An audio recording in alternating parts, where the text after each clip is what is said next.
Hello అండి, welcome back to కొలువుల బడి official YouTube channel. Guys, మనకు Telangana public service commission Hyderabad నుంచి గ్రూప్ 1 సర్వీసెస్ సంబంధించినటువంటి ఏదైతే రిక్రూట్మెంట్ నోటిఫికేషన్ ఉందో దానికి సంబంధించి మనకు చెక్ లిస్ట్ అనేది అంటే సీవీకి సంబంధించినటువంటి అప్డేట్ అనేది రావడం జరిగింది. అండ్ థాట్స్ ఫిల్ సీవీ అనేది నడుస్తుందని ఇప్పుడు ప్రజెంట్గా.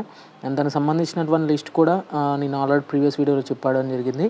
ఫ్రెండ్స్, ఇక్కడ చూసుకున్నట్లయితే మనకు బేసిక్ ఇన్ఫర్మేషన్ డాటా ఏదైతే ఉందో అంటే చెక్ లిస్ట్కి సంబంధించి ఆ చెక్ లిస్ట్ అనేది ఏ విధంగా ఫిల్ చేయాలో ఈ వీడియోలో క్లియర్గా ఎక్స్ప్లెయిన్ చేస్తాను. అండ్ మీకు ఇలాంటి ఏమన్నా డౌట్స్ ఉంటే కానీ కింద కామెంట్ సెక్షన్లో కామెంట్ చేయండి క్లియర్ కట్గా. అండ్ ఫస్ట్ వాళ్ళు వచ్చేసి మనకు ఈ చెక్ లిస్ట్ వచ్చేసి క్యాండిడేట్ అనేది ఫిల్ చేయాల్సి అయితే ఉంటుందండి క్లియర్గా. అండ్ అది త్రూ ది పెన్ అంటే నార్మల్గా చాలామంది ఏం చేస్తారంటే దీన్ని పెన్తో కాకుండా నార్మల్గా డిజిటలైజ్ రూపంలో ఎంటర్ అయితే చేస్తున్నారండి చాలా వరకు. అండ్ అలా చేయొద్దు. మీరు ఖచ్చితంగా పెన్తో మాత్రమే యూజ్ చేయాల్సి ఉంటుంది. ఇలాంగ్ విత్ క్యాపిటల్ లెటర్స్తో మీరు క్లియర్గా రాస్తే మంచిది. అండ్ ఇన్ఫర్మేషన్ కూడా క్లియర్గా ఉంటుంది. అండ్ ఫస్ట్ వచ్చేసి మీ యొక్క ఫోటో కాపీ అనేది ఇక్కడ స్టిక్ చేయాల్సి అయితే ఉంటుందండి. మీ యొక్క ఫొటోస్ అనేది ఇక్కడ స్టిక్ చేయాల్సి ఉంటుంది. అండ్ నెక్స్ట్ వచ్చేసి టీజీపీఎస్సీ ఐడి అండి. టీజీపీఎస్సీ ఐడి వచ్చేసి మనకు స్టార్టింగ్ విత్ TS220తోని స్టార్ట్ అయితే కావడం జరుగుతుంది. అప్లికేషన్ ఐడి అంటే మీ యొక్క పీడిఎఫ్లో ఉంటుంది. మీరు అప్లికేషన్ చేసిన సమయంలో వచ్చినటువంటి ఏదైతే ఐడి ఉంటుందో ఆ ఐడి ఎంటర్ అయితే చేయాల్సి ఉంటుంది. నేను నార్మల్గా ఒక టెంపరీ ఐడి అయితే ఇస్తున్నా. అండ్ ఇక్కడ ప్రిలిమ్స్ హాల్ టికెట్ అండి. ఇక్కడ ప్రిలిమ్స్ హాల్ టికెట్ వచ్చేసి క్లియర్ కట్గా ఇక్కడ ఎంటర్ అయితే చేయండి. అండ్ నెక్స్ట్ మెయిన్స్కి సంబంధించినటువంటి హాల్ టికెట్ ఎంటర్ చేయాలి. నేను ఇంటూ మార్క్స్ అయితే పెడుతున్నా. జస్ట్ అక్కడ మీరు మీకు సంబంధించినటువంటి ఇన్ఫర్మేషన్ అనేది పెట్టాల్సి ఉంటుంది. And date of verification and forenoon and afternoon section అండి. మీకు ఏ టైంలో వెరిఫికేషన్ ఉందో మీకు క్లియర్ కట్గా సివి లిస్ట్లో ఉంటుంది. ఆ డేట్ అనేది ఇక్కడ క్లియర్గా ఎంటర్ అయితే చేయాల్సి ఉంటుంది. And signature of the candidates ఖచ్చితంగా సిగ్నేచర్ పైనే చేయాల్సి ఉంటుంది. అండ్ నెక్స్ట్ ఇన్ఫర్మేషన్ అనేది చెప్తాను. అండ్ నోటు ఇవ్వడం జరిగింది, ఒక చిన్న నోట్ ఇక్కడ. All relevant certificates should be submitted without fail అండి.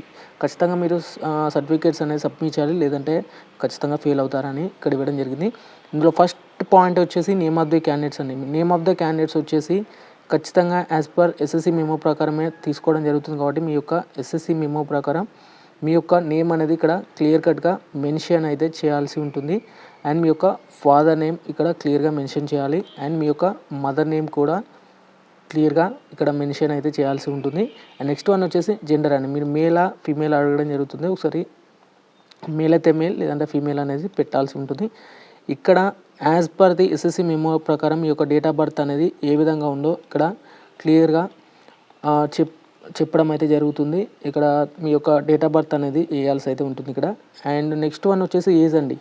1/7/2024 నాటికి మీ యొక్క ఏజ్ అనేది ఏ విధంగా ఉందో ఇక్కడ క్లియర్గా రాయాలి. అండ్ ఇక్కడ ఈ డేట్ని ఎందుకు ఇచ్చారంటే ఇది నోటిఫికేషన్ సంబంధించినటువంటి డేట్ అండి. ఇష్యూ చేసినటువంటి డేట్ నాటికి మీ ఏజ్ అనేది ఏ విధంగా ఉందో ఇక్కడ క్లియర్గా ఎక్స్ప్లెయిన్ చేయాల్సి ఉంటుంది. అండ్ ఇక్కడ అప్డేట్ చేయాలి క్లియర్గా. అండ్ నెక్స్ట్ వన్ వచ్చేసి ఏజ్ రిలాక్సేషన్ అండి. ఎవరైతే ఏజ్ రిలాక్సేషన్ పొందాలనుకుంటున్నారో ఖచ్చితంగా దానికి సంబంధించినటువంటి ఏజ్ రిలాక్సేషన్ అనేది మీరు పొందాలనుకుంటే ఖచ్చితంగా దానికి సంబంధించిన కోడ్ వేయాలి. ఇక్కడ కోడ్ నెంబర్ వచ్చేసి చాలామంది క్యాండిడేట్స్ ఏ కోడ్ వేయాలని అడగడం జరుగుతుంది. ఇక్కడ కోడ్ వచ్చేసి మనకు చూసుకున్నట్లయితే ఏజ్ రిలాక్సేషన్ సంబంధించి కోడ్ 1 వచ్చేసి జనరల్ స్టేట్ గౌట్ ఎంప్లాయీస్ అయితే నెంబర్ 1. నెంబర్ 2 వచ్చేసి ఎక్స్ సర్వీస్ మ్యాన్ అండి. నెంబర్ 3 వచ్చేసి ఎన్సీసీ ఇన్స్ట్రక్టర్. అండ్ నెంబర్ 4 వచ్చేసి SC ST BC and EWS candidates అనేది ఇవ్వడం జరిగింది. అండ్ 5 వచ్చేసి ఫిజికల్లీ హ్యాండిక్యాప్డ్ PHP పర్సన్కి అయితే ఇవ్వడం జరిగింది. అండ్ ఎన్ని డేస్ అండ్ ఎన్ని మంత్స్కి ఏజ్ రిలాక్సేషన్ కోరుకుంటున్నారో దానికి సంబంధించి క్యాలిక్యులేట్ చేసుకొని క్లియర్గా ఇక్కడ డేటా అనేది వేయాల్సి ఉంటుంది. అండ్ నెక్స్ట్ వన్ వచ్చేసి ఎడ్యుకేషనల్ క్వాలిఫికేషన్స్ అండి. ఎడ్యుకేషనల్ క్వాలిఫికేషన్ వచ్చేసి యాజ్ 19/2/2024కి సంబంధించి ఇవ్వడం జరుగుతుంది. అండ్ గ్రూప్ 2లో మాత్రం వేరే డేట్స్ ఉంటాయండి. మనకు గ్రూప్ 1 సంబంధించిన ఇన్ఫర్మేషన్ ప్రకారం నేను చెప్తున్నాను కాబట్టి ఒకసారి మీరు గ్రాడ్యుయేషన్ డేట్స్ అనేది క్లియర్గా చూసుకోవాలి. అదొక మిస్టేక్ చేయొద్దు, ఖచ్చితంగా చూసుకొని వేయాల్సి ఉంటుంది. అండ్ మోడ్ ఆఫ్ స్టడీ వచ్చేసి రెగ్యులర్ అయితే రెగ్యులర్ అండ్ డిస్టెన్స్ అయితే డిస్టెన్స్ అనేది వేయాల్సి ఉంటుంది. And qualification of the candidate వచ్చేసి ఏ క్వాలిఫికేషన్ మోస్ట్లీ మనకు డిగ్రీ వచ్చేసి అంటే గ్రూప్ 1 వచ్చేసి డిగ్రీ క్వాలిఫికేషన్తో ఉంటుంది కాబట్టి. అండ్ చాలామంది డిగ్రీలో మళ్ళీ మీ గ్రూప్ వేయాలండి. BSc MPC కానీ సంబంధించినటువంటి తదితర గ్రూప్స్ వేయాలి. అండ్ ఎలాంగ్ విత్ మీ యొక్క హాల్ టికెట్ నెంబర్స్ కూడా ఖచ్చితంగా వేయాలండి. చాలా వరకు హాల్ టికెట్ నెంబర్స్ వేయట్లేదు, చాలా వరకు హాల్ టికెట్ నెంబర్స్ కూడా మెన్షన్ అయితే చేయండి. And date of acquiring qualification and as on the అంటే ఈ డేట్ ఆఫ్ అక్యూరింగ్ క్వాలిఫికేషన్ అంటే కంప్లీట్గా మీ గ్రాడ్యుయేషన్ అనేది ఎప్పుడు కంప్లీట్ అయిందో దానికి సంబంధించినటువంటి డేట్ అనేది ఖచ్చితంగా వేయాలి. And name of the university like Kakatiya యూనివర్సిటీయా, లేదంటే కేయూకి సంబంధించి అండ్ ఓయూకు సంబంధించి కానీ, లేకపోతే శాతవాహన సంబంధించినటువంటి మీ ఇక్కడ స్టడీ గ్రాడ్యుయేట్ కంప్లీట్ అయిందో దానికి సంబంధించినటువంటి కన్సర్న్ యూనివర్సిటీ నేమ్ అనేది ఇక్కడ పెట్టాలి. అండ్ ఇక్కడ స్టేట్ కూడా అడగడం జరిగిందండి. మనకి తెలంగాణ స్టేట్కి సంబంధించి కాబట్టి టీజీ కానీ టీఎస్ అనేసి ఇక్కడ క్లియర్గా మెన్షన్ అయితే చేయండి. అండ్ ఇక్కడ పోస్ట్ కోడ్ బట్టి మనకు క్వాలిఫికేషన్ చూసుకోవచ్చండి. పోస్ట్ కోడ్ నెంబర్ 4కి సంబంధించి degree in mechanical engineering or automobile engineering or equivalent qualification అడగడం జరిగింది. ఇక్కడ ఒక చిన్న విషయాన్ని గుర్తుంచుకోవాలి ఏంటంటే చాలా వరకు క్యాండిడేట్స్ వచ్చేసి అప్లికేషన్ టైంలో పోస్ట్ కోడ్ సంబంధించి ఎలిజిబిలిటీ క్యాండిడేట్స్ ఒకవేళ ఎలిజిబిలిటీ కాకుండా కానీ ఎస్ఆర్ పెట్టడం జరిగింది. అండ్ వాళ్ళ సీవీకి వెళ్ళినప్పుడు వాళ్ళ సర్టిఫికేట్స్ ఒకసారి క్లియర్గా చెక్ చేస్తే ఆ పోస్ట్ కోడ్కి నెంబర్కి మాత్రమే మీకు ఎలిజిబిలిటీ అయితే లేదని కూడా తేలింది అక్కడ. ఒకవేళ అట్లా తేలినప్పుడు ఏం చేయాలంటే మీరు ఖచ్చితంగా అప్పుడు ఎస్ అని పెట్టి ఇప్పుడు నో పెట్టుకోవచ్చు క్లియర్ కట్గా. అక్కడ అలాంటి మీకు దానికి సంబంధించినటువంటి డిపార్ట్మెంట్ వారిని అడిగినా కానీ ఏమన్నారు, మీరు అప్పుడు ఎస్ పెట్టి ఇక్కడ నో పెట్టినా పర్లేదు, అప్పుడు నో పెట్టి ఇప్పుడు మీ రిలవెంట్ డాక్యుమెంట్స్ ఉన్నా కానీ సబ్మిట్ అయితే చేసుకోవచ్చు. అండ్ పోస్ట్ కోడ్ నెంబర్ 8కి సంబంధించి degree in bachelor arts and science and engineering సంబంధించిన క్యాండిడేట్స్ ఒకవేళ ఉంటే అండ్ దానికి సంబంధించి పోస్ట్ కోడ్ 8కి అయితే ఎలిజిబుల్ అయితే కావడం జరుగుతుందండి. ఇక్కడ ఈ ఎడ్యుకేషనల్ క్వాలిఫికేషన్ గురించి మీకు అంత ఐడియా కావాలనుకుంటే మాత్రం నాకు ప్రీవియస్ వీడియోలు కూడా చెక్ చేయండి, అక్కడి నుంచి కూడా చెప్తాను క్లియర్ కట్గా. అండ్ పోస్ట్ కోడ్ నెంబర్ 16కి సంబంధించినటువంటి ఇన్ఫర్మేషన్ చూస్తే మాత్రం degree in commerce or economics mathematics at least second class in the సబ్జెక్టుకి సంబంధించి అడగడం జరిగింది. పోస్ట్ కోడ్ నెంబర్ 16లో degree in commerce or economics mathematics at least second class in సబ్జెక్టుకి సంబంధించి అడగడం జరిగింది. ఒకవేళ మీరు పోస్ట్ కోడ్ నెంబర్ 16కి సంబంధించి డిగ్రీలో కామర్స్ లేదా ఎకనామిక్స్ మ్యాథ్స్ సబ్జెక్ట్ ఉంటే మాత్రం ఖచ్చితంగా దానికి సంబంధించినటువంటి మార్క్స్ వేయాలి, పర్సంటేజ్ వేయాలి. ఇక్కడ percentage of marks and subject division అంటే ఫస్ట్ డివిజన్లో వచ్చారా సెకండ్ డివిజన్లో వచ్చారా అనేసి ఇవ్వడం జరుగుతుంది. అండ్ ఏ సబ్జెక్ట్ ఉంది, కామర్స్ ఉందా లేదంటే ఎకనామిక్స్ ఉందా అండ్ మ్యాథమెటిక్స్ ఉందా క్లియర్గా వేయాలి. అండ్ నెక్స్ట్ వన్ వచ్చేసి కమ్యూనిటీ సర్టిఫికేట్ అండి. కమ్యూనిటీ సర్టిఫికేట్ వచ్చేసి చాలా వరకు క్యాండిడేట్స్ వచ్చేసి ఉమెన్ క్యాండిడేట్స్ ఉంటారు అండ్ వాళ్ళు మ్యారీడ్ అయిన క్యాండిడేట్స్ ఉంటారు. మ్యారీడ్ అయిన క్యాండిడేట్స్ వచ్చేసి వాళ్ళ నేమ్ అనేది అక్కడ ఉంటుంది కాబట్టి మీరు ఆధార్ కార్డులో నేమ్లో ఉన్న విధంగానే లేదంటే మీ కమ్యూనిటీకి సంబంధించి ఖచ్చితంగా మీ యొక్క ఫాదర్ నేమ్ లేదా మదర్ నేమ్ అనేది ఖచ్చితంగా ఇన్సర్ట్ అయి ఉంటేనే మీకు ఎలిజిబిలిటీ అయితే ఉంటుందండి. దానికి సంబంధించి కూడా నేను ఆల్రెడీ ప్రీవియస్ వీడియోలు కూడా చాలా వరకు చేయడం జరిగింది. అండ్ మీ యొక్క కమ్యూనిటీ అండి ఓసీ అయితే OC, EWS and SC ST మళ్ళీ బీసీలో బీసీఏనా బీసీబీనా బీసీడీ బీసీఈకి సంబంధించినటువంటి ఇన్ఫర్మేషన్ అనేది పెట్టాల్సి ఉంటుంది. అండ్ ఇక్కడ ఇది వచ్చేసి అఫీషియల్ యూజ్ అండి. EWS certificate valid for the year వేస్తారు వాళ్ళు ఖచ్చితంగా. ఫినాన్షియల్ ఇయర్కి సంబంధించి కూడా చూస్తారు వాళ్ళు. And BC non criminal year వచ్చేసి ఖచ్చితంగా గైడ్లైన్స్ ప్రకారం ఉండాలి. అండ్ దానికి సంబంధించి నాన్ క్రిమి లేయర్ ఉందా లేదా అని అడగడం జరుగుతుంది. ఉంటే మాత్రం ఎస్ అని క్లిక్ అంటే ఇక్కడ మీరు టిక్ చేయాల్సి అయితే ఉంటుంది. అండ్ నెక్స్ట్ వచ్చేసి ఫిజికల్ మెజర్మెంట్ అండి.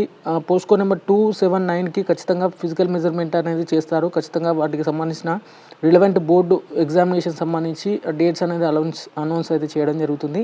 అండ్ డిజబిలిటీ విషయానికి వచ్చినట్లయితే నెంబర్ మీకు టైప్స్ ఆఫ్ డిజబిలిటీ ఉంటుంది. VH, HH and OH and ఎంహెచ్కి సంబంధించినటువంటి పిహెచ్సి క్యాండిడేట్స్ ఎవరైతే ఉన్నారో వాటికి సంబంధించినటువంటి డిజబిలిటీ పర్సంటేజ్ అడుగుతారండి ఖచ్చితంగా. ఇక్కడ మీరు మీ ఏ కేటగిరీ చెందారో దానికి సంబంధించినటువంటి పర్సంటేజ్ అనేది క్లియర్గా రాయాల్సి అయితే ఉంటుంది ఇక్కడ.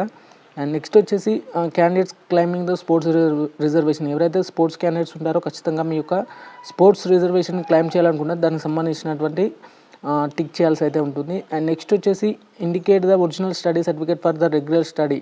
ఎవరైతే కొంతమంది రెగ్యులర్గా స్టడీ చేస్తారో కొంతమంది అండ్ ఎవరైతే గ్యాప్ తీసుకొని ఉంటారో అండ్ డిస్టెన్స్లో చేస్తారో దానికి సంబంధించి అడగడం జరిగింది.